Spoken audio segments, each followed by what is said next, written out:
Fairfax County, Virginia. A narrow overpass, barely wide enough for one car at a time, cuts through a patch of woods most people drive past without a second glance.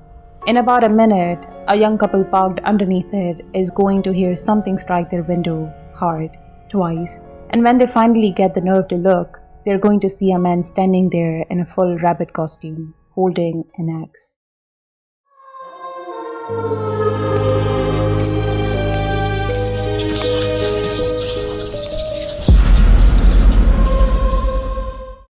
Good evening, wanderers. I'm Lady Moonveil.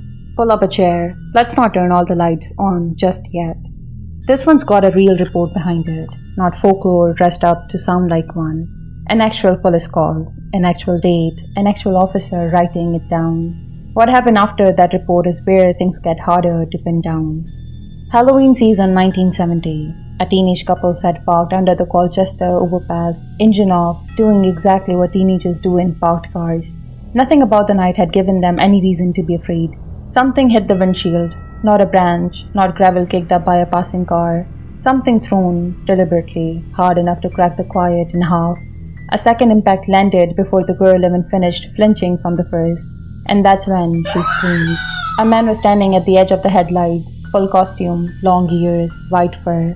The kind of thing you'd expect at a children's party. Except for the axe in his hands and the flat, wordless way he was staring at the car. He didn't chase them. He didn't have to. They were already moving, already gone. And by the time they reached the police station to report it, their hands were still shaking too hard to hold the pen steady on the form. And honestly, I don't blame them. 11 days later, it happened again. A different location, a house under construction not far from the same overpass. A security guard doing a routine check of the site. He heard something behind him, not footsteps exactly, more like something dragging, and turned to find a figure in a rabbit costume standing at the edge of the porch. An axe lodged deep in one of the support posts he'd walked past minutes earlier. The figure said one thing, that this was private property, and the guard was trespassing on it, uninvited. Then it walked into the tree line, and didn't come back. Here's what should make you sit up a little straighter about this one. These weren't rumors passed around a bonfire. They were filed, dated, signed by an actual officer in an actual precinct, treated for a short and genuinely strange stretch of that autumn as an active case. Local papers picked it up. Patrol cars ran extra loops past the overpass for weeks. And then nothing. No further reports that could be tied to the same figure.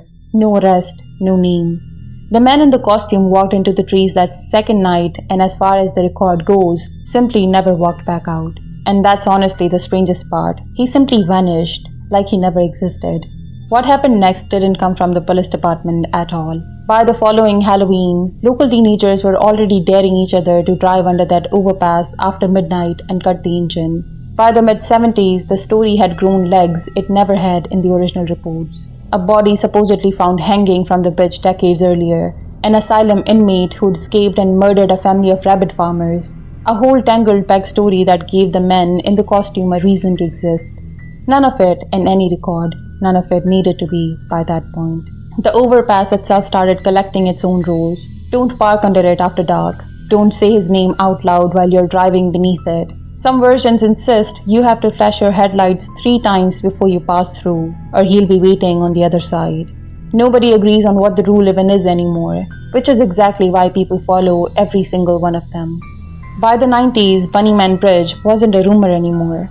It was a destination. Teenagers drove out from 3 counties over just to sit under it in the dark and see if anything happened. Local police eventually had to start actively discouraging people from trespassing there. Not because of anything supernatural, but because enough carloads of nervous kids kept nearly getting hit by trains on the tracks running directly overhead. The bridge is still there. You can still drive under it. People still do. Mostly for the story now. Most of them don't slow down though. I've noticed that in every story I've come across. People rush through that bridge even when they don't believe the story is true. Not out of fear, but out of instinct. People have spent 50 years trying to put a face behind the mask, and none of the guesses have ever quite fit. One story says he was an escaped mental patient, someone who'd wandered off from a nearby institution and found the costume somewhere along the way, already halfway into whatever he'd become by the time anyone saw him. It's a tidy story. It gives the whole thing a shape people can hold on to.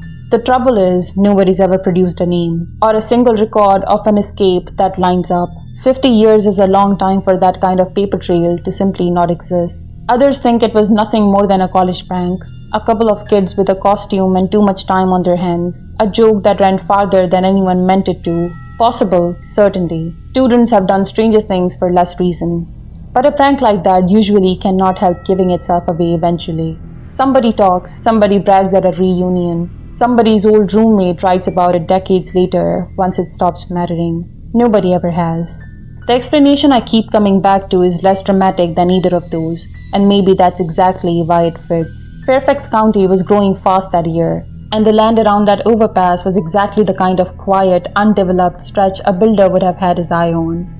A man in a costume swinging an axe at strangers in the dark is a very efficient way to keep people from wanting to buy your land. I'll admit that one has a logic to it I've never quite managed to talk myself out of. The axe lodged in that support post is the detail that keeps narrowing things down, close enough to the guard that it could have ended very differently if that ever had been the point. Whoever he was, he had every opportunity to hurt somebody twice, and every time he didn't. That doesn't sound like an escaped patient losing control, or a bored teenager who took a joke too far. Both of those stories would end with someone getting hurt eventually, if they go on long enough. This one never did. It sounds a lot more like someone who knew exactly what he was doing. Someone who needed to be seen, not to actually hurt anyone.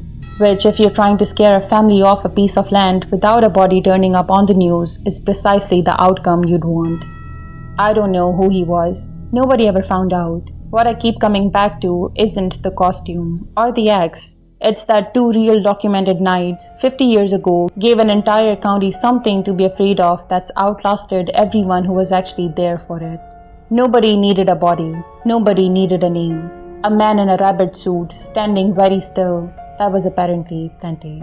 Before I bid you good night, if you enjoy exploring the strange and the unexplained with me, consider subscribing. And if you enjoyed tonight's story, leaving a like helps this little corner of the night reach more wanderers. With that, I'll leave the light on at the desk. Come find me when you're ready for the next one. Good night.